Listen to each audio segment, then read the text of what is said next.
Alright guys, we are back at Americade and we are taking out the Big Mama, the Big Bertha, the Road Glide ST, Harley's ultimate touring bike. I don't think you get bigger or more expensive than this unless you get into the CVOs. CVOs is just for people who have a wide open checkbook that I will never have. That's kind of how I view those. Ah, crapola. We're not going to make that one. Alright guys, so we are at Americade riding the Big Mama, the Road Glide ST. This is the ultimate touring bike you can get from Harley. Again, the only thing that you could do beyond this would be like a CVO, you know, just for the custom paint jobs and options. But you throw a tour pack on here and you've got the ultimate touring setup from Harley. This is a fantastic ride, packed with all kinds of features, and we're going to go over every single one of them for you guys, starting with comfort. Comfort is broken down into two categories, and I think it's the most important thing that we can discuss on any motorcycle. If a bike isn't comfortable, you are not going to want to ride it. Let's start with the seat. Out of the gate, the seat feels very nice. It's very comfortable. It's got kind of a bucket feel to it. I feel like I'm sitting in it rather than on it. That just makes me feel more secure and more comfy for a longer ride. Whew, it is hot out. Last year at Sturgis was 110 degrees. I think one day my hottest we had was like 112 or 114 when I was out riding. And that was pretty bad, but today, I don't know, maybe it's more humidity. It just feels more oppressive today. And it has been hot here doing all these test drive videos for you guys, so hope you appreciate it. I've sweat off probably 2 or 3 pounds. I've lost weight today doing these videos for you guys. So the seat's really comfortable. It is obviously set up as a touring bike, so it's 2-up, ready to go from the factory. Pegs already installed for your passenger. No issues there, nothing you have to add. The rider seat, can't comment on the passenger seat, but the rider seat, comfortable. And I don't like stock seats. It's probably not my most favorite stock seat for a touring bike. That props for that would have to go to the Indian Pursuit. But I'd say this is pretty darn close. I'll give it an 8.5 out of 10 for a stock seat. I would still probably throw a Saddleman on it, but, you know, again, for a stock seat, probably pretty good. Riding position, got big floorboards. My feet feel comfy. I've got lots of room on those floorboards so I can position my feet however I want. I don't feel like I'm falling off of the boards, even if I spread my legs out a bit for comfort. Handlebars, nice pullback. My hands are low. I feel like I've got good control over the bike with a very light touch to it.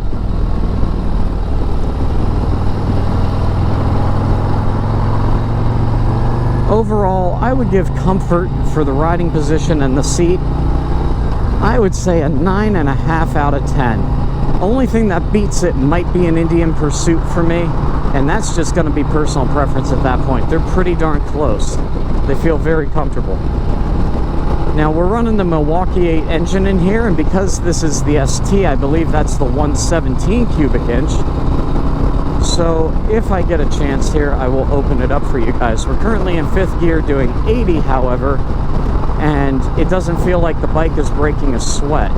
It feels like we're still low RPM, and we kind of are. We're only sitting at about 3,500. Had tons of power and room left over in that throttle.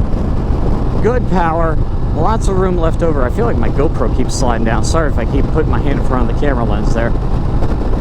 But that felt like tons of power, and I was not all the way wide open throttle, okay? That was 5th and then into 6th gear as I went through about 90 and got it up into 110. If you need to do 110 on the highway, like I did last year going to Sturgis across the plains on that really hot day, where it happened to be also 110 on the thermometer, it'll do it easily. It felt like no effort was required to get there. It didn't feel like it was straining. Bike felt really, really good. Power, I am going to give a 10 out of 10. If I could give it a, 110 out of 10, I would. The power was excellent there. Let's talk about engine braking. See how that feels. Trying to spool this sucker down.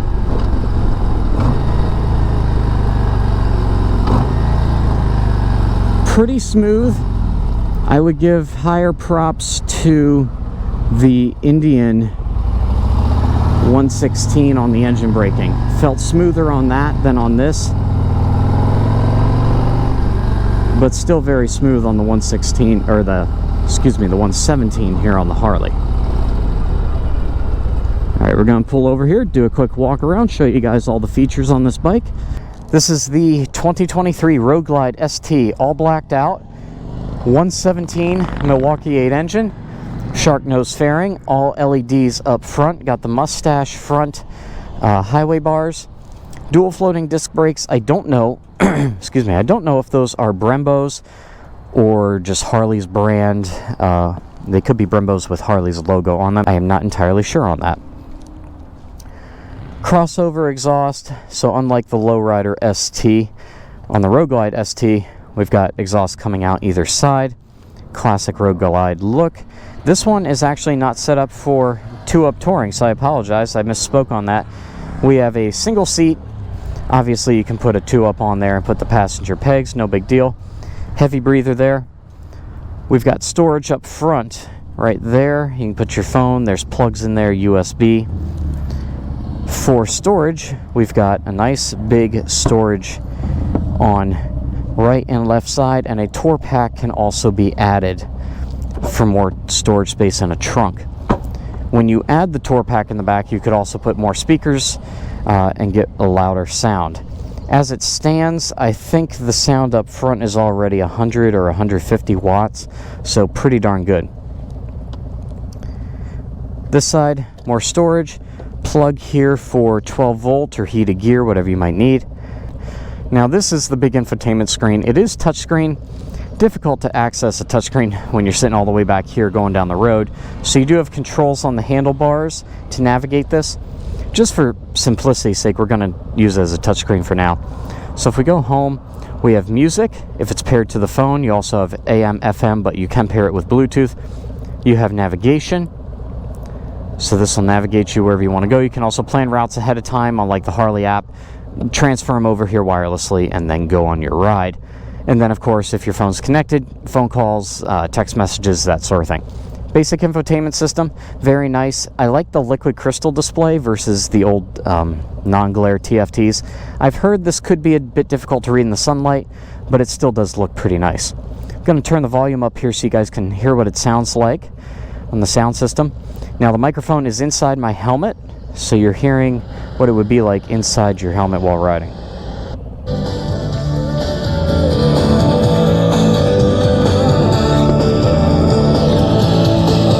Now I would say I started to lose clarity, and it started to sound a little bit more muffled and just louder. About 2/3 of the way up there, that's why I stopped it there. That was also coming in over radio versus Bluetooth, so Bluetooth will be clearer for longer. Plenty of good volume though for highway riding. You guys shouldn't have any issue hearing it over highway speeds when you're riding on the road, unless you're doing that 110 like we were doing out there. That might be a little too much. That might be asking too much of the audio system. All right, here we go. Now that we have discussed comfort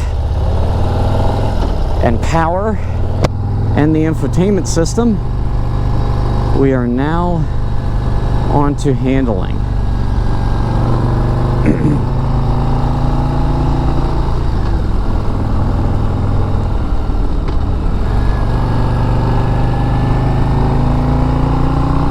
To me, handling is the one thing on the Road Glide I've liked it and I've hated it at the same time. It feels to me more like I'm steering something bigger in front of me, which is kind of cool. I like the feel of it. It has a very touring feel to me, and I understand that's what they're going for. It's probably a bad analogy, but I can almost compare it to like trying to steer a boat. It feels that big sometimes. Oh, that engine sounds so good. But like here, we've got a lot of speed trying to go through this curve. Yeah, I'm not a fan. It feels more difficult to lean over than some of the larger touring bikes available on the market. Again, I keep going back to Indian here, but they're really the only competition, so it's the only one I have to compare it to. Indian's handling on stuff like the Pursuit and the Roadmaster feels a little easier to control at higher speeds. And I understand the point of a touring bike is not to be ripping at 60 miles an hour through the twisties, but the fact is the Indians could. And perhaps with time and experience on the road glide and getting a good feel for how it handles, I could do that as well. But out of the gate, I can't really do that.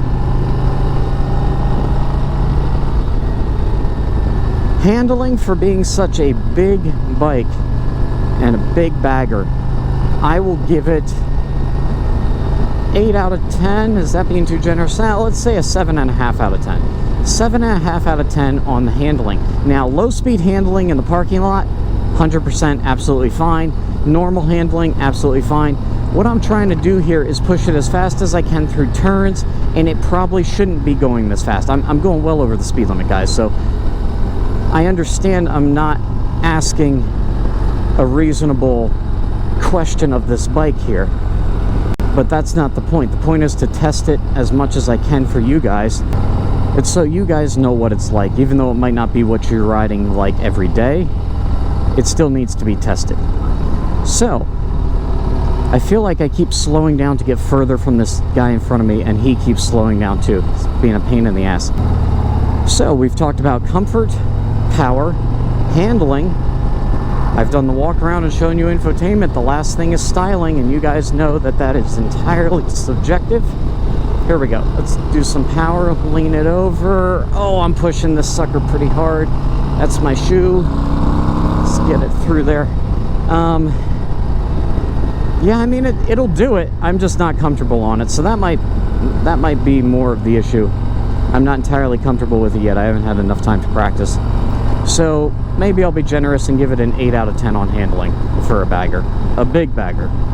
What else can I say, guys? The styling, going to be subjective to everybody. As far as styling goes, I personally think it's one of the best looking Harleys that they make. I like the Road Glide. I'm not a fan of chrome, so the ST, all the blacked out look, that's what I like. I think that looks really classy, really dark. It's like my Chieftain Dark Horse, and I like the gloss black too. I'm used to having flat black on the Indian, which I like, but the gloss black is kind of a nice change of pace here. I like the way it looks. So probably my favorite looking Harley Davidson. And if I was going to get a touring bike from Harley, I've tried a Street Glide. It's nice, but I definitely like the Road Glide the best. So I might be crapping a bit on the handling, and again, that's probably more me than the bike. But if I was going to get a Harley touring bike, this would be the bike I would get.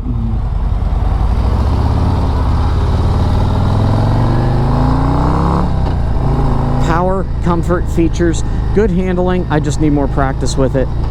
And again, I was asking quite a bit of it there, going way over the speed limit. So tell me what you guys think of this bike down in the comments. Let me know if you like the color, the styling, the ST versus the standard. If you have any questions, let me know down below. I will do my best to answer any questions you guys have. And if you guys like this bike, tell me why. If you don't like it, tell me why not. If you just want to start an Indian versus Harley all-out war down in the comments, I am 100% good with that too. I own both bikes. Just go for it. Every comment you guys leave bumps us higher in the algorithm, so it works for me. If you guys enjoyed this video, please hit that thumbs up button. If it helped you out, I really appreciate it. And if you're new here, thanks for watching. If you think I've earned it, please subscribe to the channel. It's the big red button. Click the bell icon next to it. That'll give you guys notifications when there are new videos to watch right here on Motoblade. I have a lot. Whew, it's hot. I have a lot of videos coming out from Americade. I've done probably 10 test rides today. So over the next month and a half, 2 months here, I'll be editing them, getting them out to you guys. If I haven't test ridden your bike yet, just keep, subscribe to the channel. Keep an eye on your notifications because it's probably coming.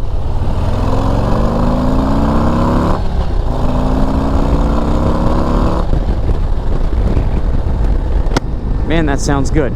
All right, you guys know what to do. Until next time, be careful out there. Ride safe, ride on. I'll catch all of you in my next video from Americade 2023. Deuces.